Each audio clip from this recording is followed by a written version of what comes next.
Everybody has a podcast. Everybody has a TikTok. Everybody has an Instagram. I know. But what distinguishes a creator brand from another creator brand? And that is having a hit product or a hit stunt. That's what it is. Okay, here's some examples. I've been binging iShowSpeed. You might not know iShowSpeed, but you might because he's one of the biggest creators now. I think he's probably the biggest streamer. He has like 32 or 33 or 34 million subscribers on YouTube. And his content is mostly made for people who are a lot younger than me. But so I found him because he started doing these live streams, not where he just sits around and plays video games, not where he jumps over cars, which that's another stunt that is like, I think that's stupid, but I respect him for doing that because I'm not going to do that. But he does that crazy stuff and it got him to grow. I did another podcast on Cenat, who's another very well-known streamer. He's a huge streamer and they're friends, iShowSpeed and Cenat. That episode is number 31 of this podcast, Cenat's story, how he got huge. And what I found doing that episode, was that he was willing to do the stuff that no other creators were willing to do. He would hang out with all these creators. He was in a creator house. He had all these creator friends. They would go do stuff together. And he would just do the craziest things. And that's what I see from iShowSpeed. He has crazy stunts in every stream. A lot of them are planned, even though it's hard to tell. But just for me, because I've been doing viral stunts for a long time. I was doing viral stunts on YouTube in 2012 is when I started. No, man, 2009. It was like my first viral stunt. And it went viral on YouTube and it went viral on the news. So I've been doing viral stunts for a long time. And I can tell like he plans a lot of these things. So I just watched him do a stream in, I think it was Tokyo. And he's like, I bought a girlfriend for the day. That was his stunt. The girlfriend shows up and she doesn't speak English.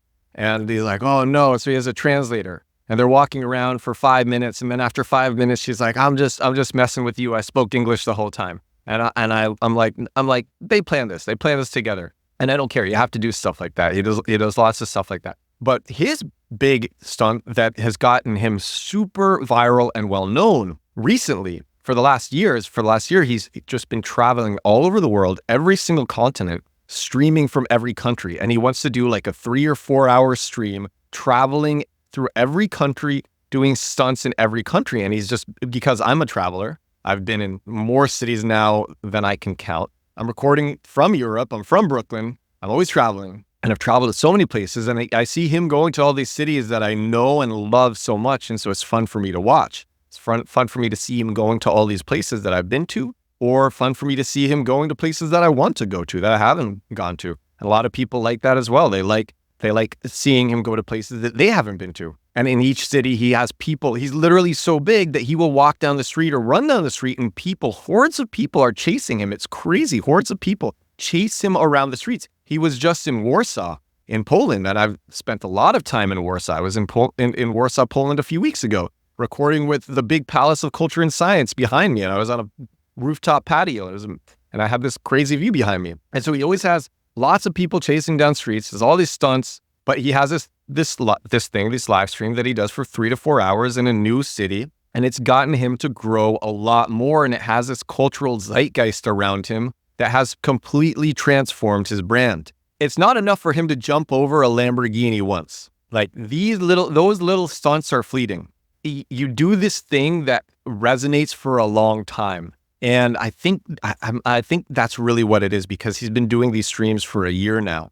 And while he's doing these streams, he's doing big stunts. It wouldn't have been enough for Mr. Beast to have one viral hit video. He's been having hit after hit after hit. Back in 2012, one hit was actually enough for your life to change, which is kind of like hilarious. In 2012, we got fake paparazzi from Craigslist, 2 real bodyguards from Craigslist everyone did this for free because they thought it was a fun idea and they wanted to go viral on YouTube because it was still kind of a new thing. So we had free fake paparazzi, 2 bodyguards, a fake publicist, and a fake assistant. We surrounded them around my friend Brett Cohen, who's now head of events at Forbes. We walked through Times Square. We started from 30 Rock, from Rockefeller Center, where Saturday Night Live is filmed. We walk out the doors. There's a big crowd waiting because there's all these fake paparazzi waiting. So people are like, oh, who's going to walk out? Brett Cohen, nobody walks out. But people think that he's huge because we have all these fake paparazzi. And we go into Times Square and we stop traffic. And you can watch this video. It's called Fake Celebrity Pranks NYC. This video's gotten on YouTube like 6.5 million views, but on Facebook, it's gotten hundreds of millions of views. And then it was shared. It was so viral that it was just shared on the biggest news shows all around the world. We were on the biggest news shows in Japan and Germany and all these different countries. We went on the Today Show, on Good Morning America. We were flown out to Los Angeles to be on the Jeff Probst show. We went on 2020 with Nick Cannon. And this was so viral that we talked to all of these TV producers who wanted us to make a TV show. And we were dumb kids and we didn't know how to act. And what we should have done is we should have just figured out what they wanted to hear and told them that. And then we would have gotten a TV show. We didn't know that. We tried to think of all these novel ideas that were crazy ideas. And they were just too crazy and we didn't get the TV show. But having this one video was enough for us to even be considered to have a TV show. Now, stuff like this is super common. Super, super common. 2012, it was not. And so now you have to do this like a lot. But still, I saw the power of how a huge stunt that's widely talked about transforms the way that people look at you, distinguishes yourself from a creator who puts out content every day to someone who has captured the conversation. And then when you do that repeatedly, that's when that compounds and you go from being one of the thousands or tens or hundreds of thousands of creators to an icon. That's something I think about a lot. It's like, how did Gary Vaynerchuk become Gary Vaynerchuk? He released a lot of popular books about marketing that a lot of people read and talked about.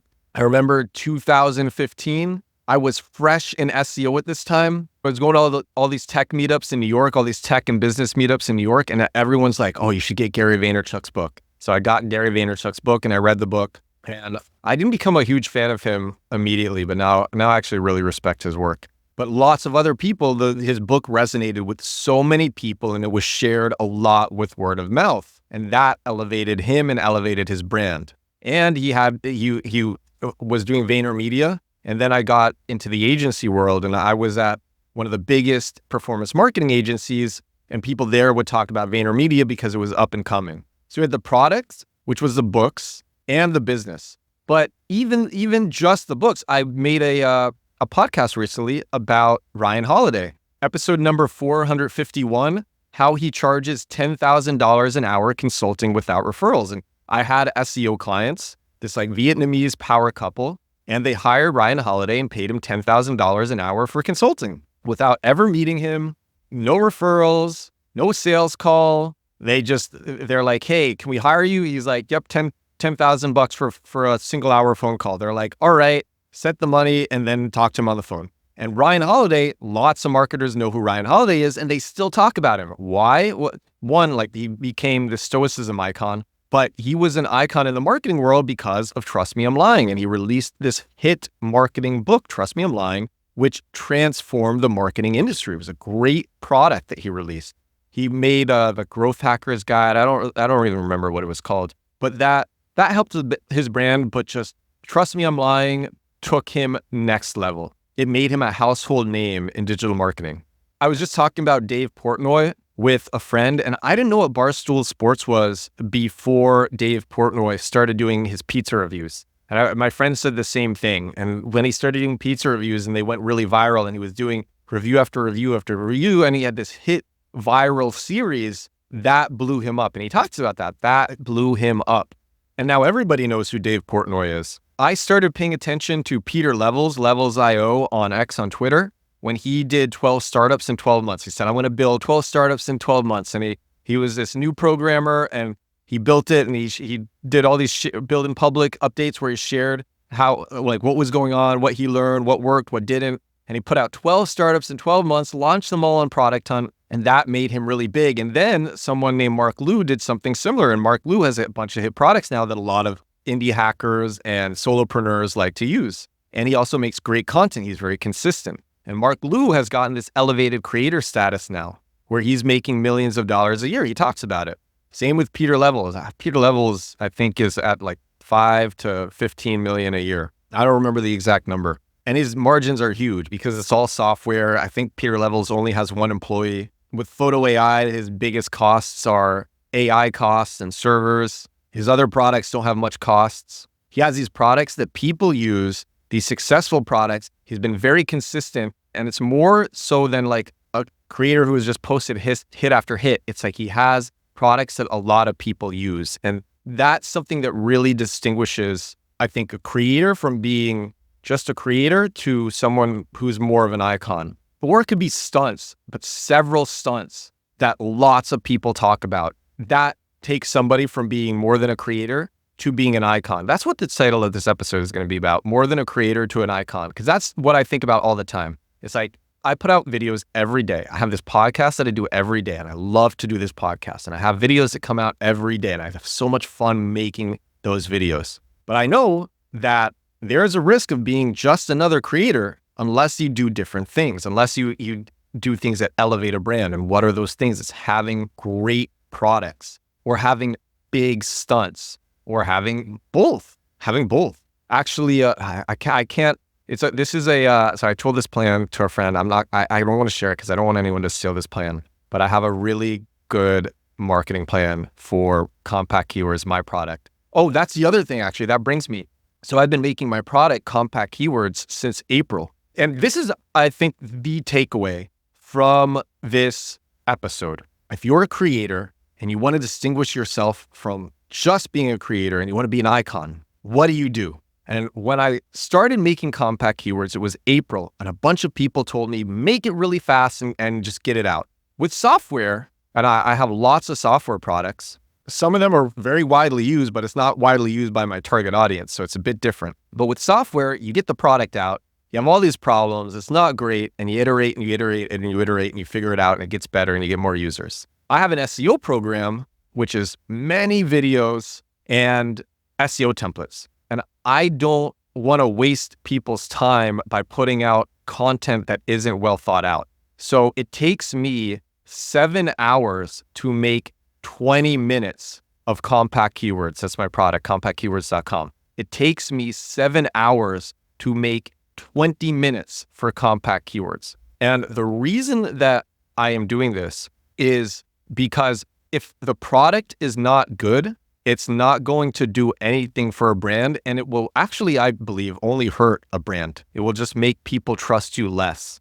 I talked about that a bit on yesterday's episode about bad marketing advice. If you give bad advice or bad content too many times, people are going to just stop. They're going to see your face and they're going to say, this is going to be bad again. And I'm just not going to watch. Even if it's good, they're not going to give you a chance. And it will take a long time to rebuild that trust. You can rebuild that trust. I've seen it, but it's going to be a lot harder. And so you got to have a good product. Everything that I talked about, all the examples that I just gave, these were good products. Or they were big stunts, but they were cool stunts. All the startups that, actually, I think when Pieter Levels did 12 startups in 12 months, I think that's when he made Nomad List, which was a huge hit. But most of those products were flops. However, just him doing that was cool enough to capture imagination and conversation. And so that was the product. The product was 12 startups in 12 months. Ryan Holiday, trust me, I'm lying. Amazing product.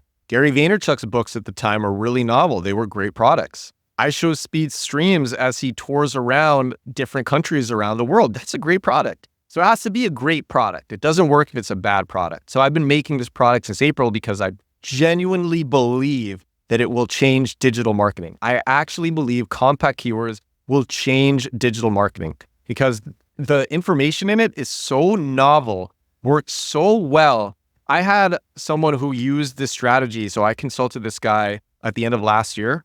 This is partly me selling Compact Keywords, but also just me like talking about my life. So I consulted this guy on the Compact Keywords method, which bottom of funnel SEO. And he paid me $2,400 last year for 2 to 3 hours on the phone. And with that, he's made $100,000. And actually the next year, these are just with bottom of funnel keywords. And he's letting me, his name is Robert Brill. I'm going to use a testimonial from him on the Compact Keywords landing page. Robert, if you're listening, thank you so much. Actually, I didn't tell him this, but these pages are going to only increase in rankings next year. So next year, if he didn't do anything, if he didn't make any more bottom of funnel SEO landing pages, he will probably make $200,000 to $300,000 just from the existing pages next year because these pages increase over time. They do well in the first year, but in the second year, they get even crazier. And then they keep going year after year. And if he's putting even more pages, it's going to compound. It's going to be really crazy. And so he's already made 100 grand off the 2400. And I took that and I turned that into compact keywords, which right now, if you use the code early, it's 499, but it's in its initial release phase because I'm doing QA on it. I'm like 70% of the way complete. I've just started shipping it to the early buyers. There are 6 seats left. And in order to get it, you have to use a contact form on compactkeywords.com. And then I say, okay, who's this person? And then I send you a special link. And I'm doing it like this because before I do wide releases, I need to make sure that it's good. And so far I've heard that it's really good, but got to make sure because hit products are what takes a creator brand from just being a normal creator to an icon. And so that's what this episode is about. That's something that I think about all the time. How do you go from creator to icon? Or more concisely, smaller creator to huge creator and icon. You might be a creator where every video you drop, you just found a great niche and every video you drop is amazing and that's enough. And that whole thing is the product. But even then you still release a product. So I'll give him one more example. I love this guy, love this creator to death. His content is so good. His name is Anatoly. He goes to the gym and he dresses like a janitor or like a nerd or like an old man. And he acts like he has no idea what he's doing in the gym. And he'll go up to these huge muscle dudes and he's like, why are you using fake weights? He will always talk in this high accent and seem very nervous and scared and timid. He goes, but I want to know, why do you use the fake weights? And he puts on this show. Why are you using, and you go up to these big dudes who are lifting so much weight and they'll say, why are you using fake weights? And I'll be like, this is real weight. Do you want to try? Do you want to try, kid? Or like to the janitor, like, it's real. Do you want to try? And he's like, okay, I will try. And so then he tries. And he will purposefully start with the wrong form. And he's like doing a deadlift. And it might be 500 pounds or something, some 600 pounds. And he's doing a deadlift. And then he'll start really struggling, doing the wrong form. People are like, stop, you're going to blow out your back. You're going to hurt yourself. He's squatting. He's shaking as he's trying to do the squat. And people are afraid that he's really going to hurt himself and it's going to be a big disaster. And he's like, no, I got it. And then he'll just break it out and do it so easily because he's actually a power lifter and he wears baggy clothes to hide his strength. And he puts out these short videos and he uses this great music that goes with the videos. And at the time he starts lifting, the music drops and it's so intense and it's so funny. It's so good. At this point, he's so big. I think he has 15 million subscribers. He's probably the biggest fitness influencer on YouTube now. So he has 15 million subscribers on TikTok or Instagram. I don't remember. Tens of millions on both platforms. And 6 million subscribers on YouTube. And I think he's the biggest fitness influencer now. And he has a supplement company that a lot of people use. So his free product is amazing. It is good enough to have just a free product. Seinfeld, the actors got paid by NBC. The people didn't pay anything to watch for free. And that was enough to take the actors to being an icon. Anatoly, he has this free product, his videos, that makes him an icon. And now he's selling his own fitness product. So making videos or podcasts or photos or newsletters and being very consistent with it, it is important. But what takes it to the next level is having it be really good for a long amount of time. And you can do that by making every piece of free media you put out be amazing. Or you can put out a paid product that is so good that people buy it, they love it, they tell their friends to buy it, and then it spreads with word of mouth just like that. And that also transforms a creator from just being a creator to an icon. And I'm not creating to just be another creator. It's so much cooler and you have so much more power when you're an icon. So if you are making media and they are not all immediately viral, like iShowSpeed's content is all viral. He just makes all viral content. You might be making niche content.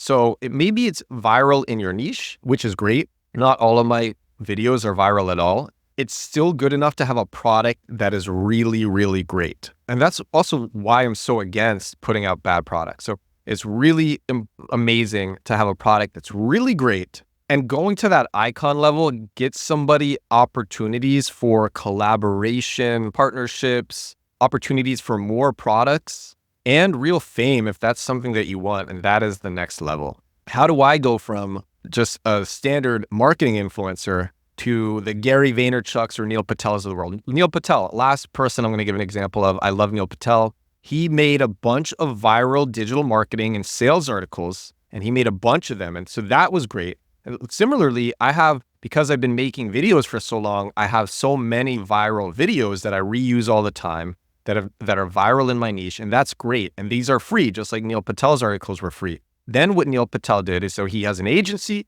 but he would also buy products in his niche and then use his influence to sell those products. And he bought, for example, I think he bought Answer the Public, which was a hit SEO product. He bought Crazy Egg, a hit conversion rate optimization product. I used Crazy Egg. I used Answer the Public. He bought all of these products, put them under his brand, has this agency.